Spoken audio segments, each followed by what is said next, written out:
दूर कहीं एक जंगल में एक छोटी सी प्यारी सी टूनी चिड़िया रहती थी। वो बहुत दयालु थी। वो हर बार किसी ना किसी की मदद किया करती थी।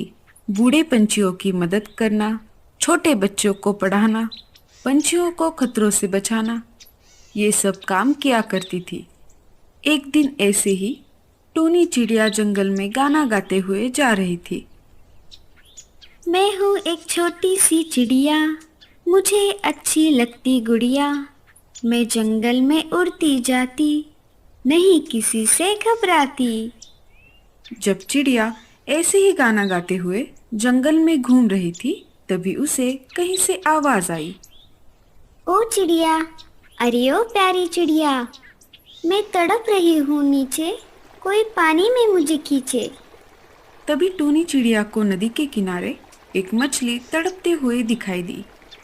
वो जल्दी से उसके पास चली गई। तुम कौन हो और ऐसे नदी के पास क्या कर रही हो? मैं हूँ एक छोटी सी मछली, मैं पानी से ऊपर उछली। ऊपर आया हवा का झोंका, उसने मुझे यहाँ फेंका। अब क्या करे? तुम तो हो जल की रानी, जीवन तुम्हारा है पानी। हाथ लगाओ तो डर जाओगी, बाहर रहोगी तो मर जाओगी। मुझे जाना होगा पानी के अंदर, बुला रहा है बड़ा समंदर। मैं एक काम करती हूँ, तुम्हें पानी के अंदर छोड़ देती हूँ। हाँ हाँ, जल्दी करो। टूनी चिड़िया मछली को पानी के अंदर छोड़ देती है। जैसे ही मछली पानी के अंदर चली जाती है, वैसे ही उसकी जान में जान आ जाती है। तुम्हारा बहुत बहुत शुक्रिया। कोई बात नहीं, तुम्हारी मदद करके मुझे अच्छा लगा।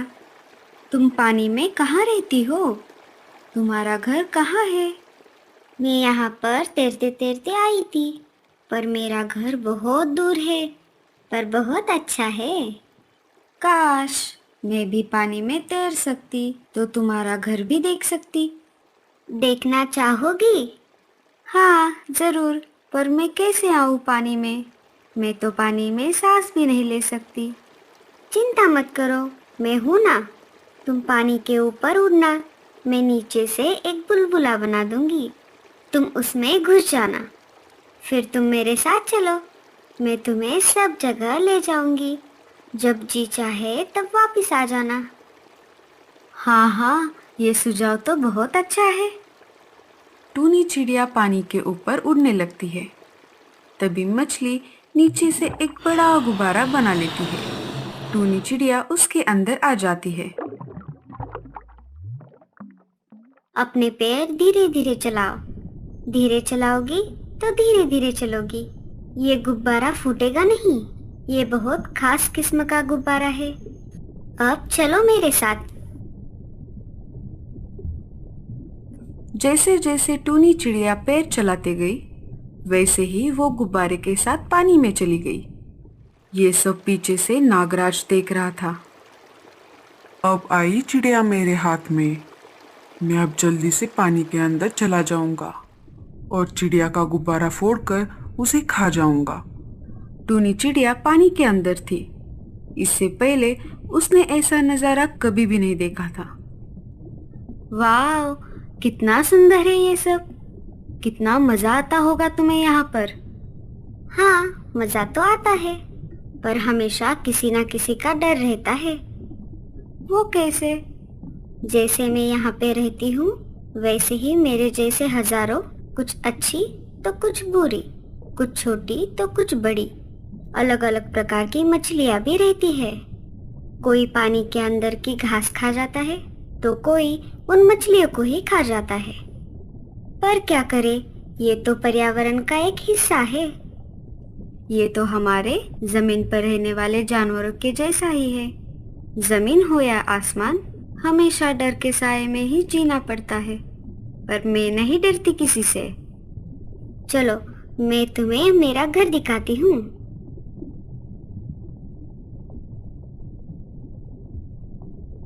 नागराज उनके पीछे पीछे ही आ रहा था।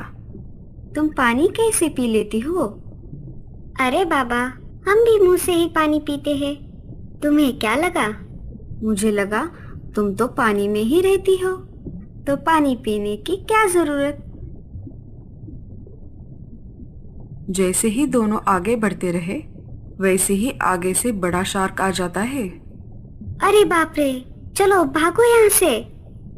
अरे चलो, जल्दी से आओ मेरे पीछे पीछे। टूनी चिड़िया उसके पीछे भागने लगती है। दोनों बड़े खंडर के पीछे छुप जाते हैं। वाह, कितनी बड़ी मछली है। अरे चुप रहो। श्श, क्या हुआ? उसे जाने दो। शार्क वहां से चला जाता है। कितनी बड़ी मछली थी। अरे वो शार्क था, एक निवाले में ही वो तुम्हें खा जाता। बाप रे, फिर तो अच्छा हुआ हम छुप गए। हाँ चलो, अब मेरा घर पास में ही है। टूनी चिड़िया मछली के घर के पास आ जाती है। वो उसका घर देखकर बहुत खुश हो जाती है। तो बताओ, कैसा है मेरा घर? कितना सुंदर है। काश मैं यहाँ पर हमेशा आ सकती।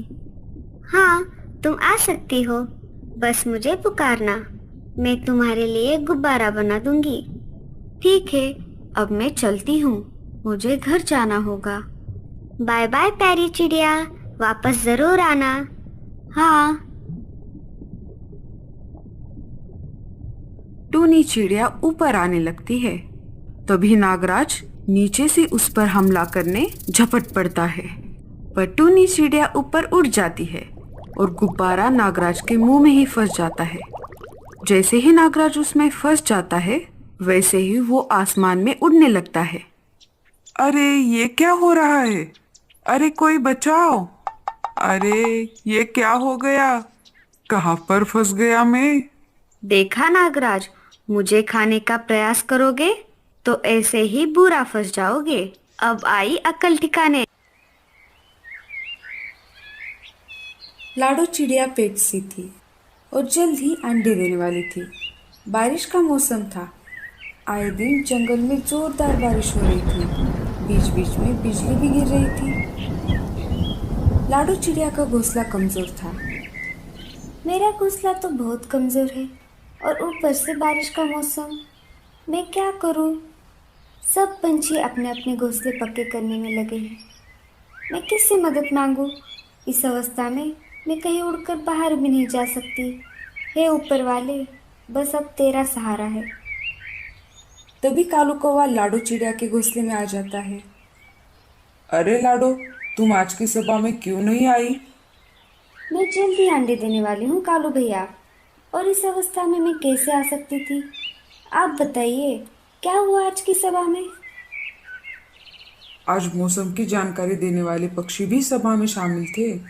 उन्होंने कहा कि आने वाले दिनों में जोरदार बारिश के साथ साथ तूफान भी आएगा। हे ऊपर वाले, अब मैं क्या करूं? क्या हुआ लाडो चिड़िया, तुम इतनी चिंतित क्यों हो?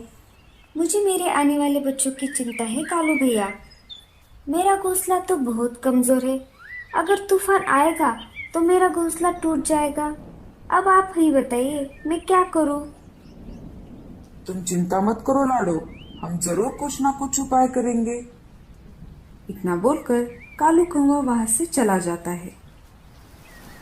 जैसा कि मौसम की जानकारी देने वाले पक्षियों ने कहा था, अगले ही दिन से जोरदार बारिश शुरू हो गई। अरे बाप रे, अब मैं क्या करूं? बारिश तो बहुत तेज है। तभी लाडो चिड़िया का घोंसला हिलने लगता है। लगता है मेरा घोंसला गिरने वाला है। मुझे यहाँ से निकलना होगा, नहीं तो मैं मुसीबत में आ सकती हूँ। लाडो चिड़िया घोंसले से उड़ जाती है और तेज बारिश में भीगते हुए कालू कौवे के घोंसले के बाहर आ जाती है और आवाज लगाती है, कालू भैया, दरवाजा खोलिए, मैं हूँ लाडो। अरे लाडो, तुम यहाँ कैसे? इतनी बारिश में यहाँ क्या कर रही हो? तेज बारिश की वजह से मेरा घोंसला टूट गया, इसलिए मैं जैसे तैसे उड़कर आपके यहाँ मदद मांगने आई हूँ। मेरा पेट बहुत दर्द कर रहा है, शायद मेरे अंडे बाहर आने वाले हैं। क्या आप बारिश रुकने तक मुझे पनाह दोगे? जैसे ही बारिश रुक जाएगी मैं चली जाऊंगी कालू भैया। कालू कौवा मन ही मन सोचने लगता है। अगर मैंने इसे अंदर आने दिया तो ये अंडे बाहर आने तक यही रहेगी और मुझे इसका ख्याल रखना होगा। और मौसम की जानकारी देने वाली पक्षियों ने भी कहा था बारिश 4-5 दिन नहीं रुकेगी, तब तक मुझे इसका दाना पानी भी खिलाना होगा और घर में सिर्फ थोड़ा ही भोजन बचा है। अरे कालू भैया, कहाँ खो गए? मुझे अंदर आने दीजिए, मैं भीग रही हूँ। लाडो, मुझे माफ कर दो, मेरे घर मेहमान आए हुए हैं, इस वजह से घर में रहने की जगह नहीं है। तुम किसी और पंछी के घर जाओ। इतना बोलकर कालू कौवा घर का दरवाजा बंद कर देता है। अब मैं कहाँ जाऊँ? मेरे बच्चे, तुम चिंता मत करो, मैं तुम पर कोई भी आँच नहीं आने दूंगी। लाडो चिड़िया वहां से उड़कर उल्लू पंछी के घर पर आती है और घर का दरवाजा खटखटाती है। उल्लू चाचा, दरवाजा खोलिए, मैं हूँ लाडो। उल्लू चाचा दरवाजा खोलते हैं। अरे लाडो, इतनी बारिश में तुम यहाँ कैसे? लाडो चिड़िया उल्लू चाचा को सारी बातें बता देती है। मुझे माफ कर दो लाडो, मेरे घर चिड़ रहने को आई है और मेरा घर भी छोटा है, तुम कोई और घर देखो। अब मैं क्या करूँ, कहाँ जाऊँ? मेरा पेट तो अब ज्यादा ही दर्द कर रहा है। लाडो चिड़िया रोने लगती है। तभी उसे गूंगा मौसी की याद आती है। जैसे तैसे करके थकी हारी लाडो गूंगा मौसी के घर आ जाती है और घर का दरवाजा खटखटाती है। गूंगा मौसी, दरवाजा खोलिए, मैं हूँ लाडो। गूंगा मौसी धीरे धीरे दरवाजा खोलती है। अरे लाडो, इतनी तेज बारिश में तुम बाहर क्या कर रही हो? कोई परेशानी है क्या? जल्दी से अंदर आओ, नहीं तो तुम्हें बुखार हो जाएगा। लाडो चिड़िया अंदर आ जाती है। क्या हुआ लाडो, अचानक यहाँ कैसे? क्या बताओ गूंगा मौसी, मेरे अंडे बाहर आने वाले हैं। आज तो बहुत तेज बारिश है, इसी में मेरा घोंसला टूट गया और इस अवस्था में मैं कालू भैया के घर मदद मांगने के लिए गई थी, लेकिन कौवा भैया के घर भी मेहमान आए थे। फिर बाद में मैं उल्लू चाचा के घर गई, उनके घर भी चिड़ रहने को आई है। जैसे तैसे करके मैं आपके घर पर आई। मेरा पेट बहुत दर्द कर रहा है, शायद अब अंडे बाहर आने वाले हैं। तुम चिंता मत करो लाडो, अच्छा हुआ तुम यहाँ पर आई, मैं तुम्हारा ख्याल रखूंगी। जब तक तुम चाहो तुम यहाँ पर रह सकती हो। अब तुम आराम से अपने अंडे यहाँ दे सकती हो। गूंगा मौसी लाडो चिड़िया का पूरा ख्याल रखती है। दूसरे दिन लाडो चिड़िया अंडे दे देती है। कुछ दिन बाद अंडों से प्यारे प्यारे 2 बच्चे बाहर आ जाते हैं। इधर लाडो अपने बच्चों का ख्याल रख रही थी और गूंगा मौसी लाडो को घर बनाकर देने की सोच रही थी। ऐसे ही एक दिन गूंगा मौसी पत्ते खाने के लिए घर से बाहर आ गई। तभी उसे एक बड़ा सा पंपकिन दिखाई दिया। अरे वाह, ये तो बहुत बड़ा पंपकिन है, मैं इससे लाडो के लिए घोंसला बनाऊंगी। गूंगा मौसी घर बनाने के काम में लग जाती है। तभी ऊपर से एक बुरा कौवा गूंगा मौसी को देख लेता है और उल्लू के पास चला जाता है। अरे उल्लू भाई, मैंने तुम्हारे लिए एक शिकार खोजा है, वो एक गूंगा है। क्या? क्या गूंगा? मेरे तो मुंह में पानी आ गया, जल्दी से दिखाओ। आइए मेरे पीछे पीछे, वो देखिए। उल्लू गूंगा मौसी पर झपटने ही वाला था, तभी अच्छा वाला कालू कौवा वहां पर आ जाता है और कहता है, थोड़े दिन के लिए मैं जंगल से बाहर क्या गया, तुम यहाँ के उसूल भूल गए। बुरे कौवे और अच्छे कौवे में झगड़ा शुरू हो जाता है और ये सब देखकर उल्लू वहां से भाग जाता है। बुरा कौवा भी मार खाकर वहां से 9-11 हो जाता है। आपका बहुत बहुत शुक्रिया कालू भैया, अगर आप आज नहीं आते तो उल्लू मुझे खा जाता। लेकिन तुम यहाँ क्या कर रही हो गूंगा मौसी? मेरे घर लाडो चिड़िया रहने आई है। बारिश और तेज तूफान की वजह से बेचारी का घोंसला टूट गया। अभी कुछ दिन पहले ही उसके 2 प्यारे प्यारे बच्चे हुए। मैं उसी के लिए इस पंपकिन से घर बना रही हूँ। आप कितनी अच्छी हो गूंगा मौसी। लाडो मेरे पास मदद मांगने आई थी, लेकिन मैंने उससे झूठ कहा। अब मैं उस गलती को सुधारना चाहता हूँ। आप ही बताइए मैं क्या करूँ। मुझे अकेले घर बनाने में वक्त लग जाएगा। तुम एक काम करो, घर बनाने में मेरी मदद करो। हम दोनों मिलकर लाडो को सरप्राइज देंगे। हाँ हाँ, मैं जरूर आपकी मदद करूँगा। कालू कौवा और गूंगा मौसी मिलकर लाडो के लिए पंपकिन से एक सुंदर और मजबूत घर बना देते हैं। कालू कौवा अपने घर लौट जाता है और गूंगा मौसी भी धीरे धीरे घर पर लौट आती है। अरे गूंगा मौसी, अब कहाँ चली गई थी? मैं यहाँ थी बाहर। मुझे भूख लगी थी, इसलिए मैं बाहर पत्ते खाने के लिए गई थी। मुझे आपको थैंक यू कहना था गूंगा मौसी। आपका बहुत बहुत शुक्रिया। अगर आप मेरी मदद नहीं करती तो न जाने मेरे बच्चों का क्या होता। बस कर पगली, अब रुलाएगी क्या? अरे लाडो, कोई बात नहीं है। ये तो मेरा फर्ज था। मुझे बहुत अच्छा लगा तुम्हारी मदद करके। चलिए, अब मैं चलती हूँ। मुझे मेरा घोंसला फिर से बनाना होगा। इतनी भी क्या जल्दी है? तुम जब तक चाहो तब तक यहाँ रह सकती हो लाडो। नहीं नहीं गूंगा मौसी, आपने मेरे और मेरे बच्चों के लिए इतना कुछ किया है, ये बहुत है। अब मुझे चलना चाहिए। ठीक है लाडो, लेकिन जाते जाते एक काम करो। घर के बाहर तुम्हारे लिए एक सरप्राइज है, वो साथ लेते जाना। जैसे ही लाडो चिड़िया बाहर जाकर देखती है, उसे एक पंपकिन से बना हुआ घर दिखाई देता है। लाडो चिड़िया घर को देखकर बहुत खुश हो जाती है। तभी वहां पर कालू कौवा आ जाता है। गूंगा मौसी भी धीरे धीरे घर के बाहर आ जाती है।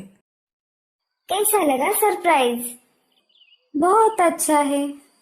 हम दोनों ने मिलकर तुम्हारे लिए ये घर बनाया है। अंदर से भी ये बहुत मजबूत है। अब कितनी भी बारिश आ जाए, ये घर नहीं टूटेगा। लाडो, मुझे माफ कर दो। मैंने तुम्हारी परेशानी में तुम्हारी मदद नहीं की। मेरे घर कोई मेहमान नहीं आए थे। मैंने तुमसे झूठ कहा। कोई बात नहीं कालू भैया, गूंगा मौसी ने मेरी बहुत मदद की और इस घर के लिए आप दोनों का बहुत शुक्रिया।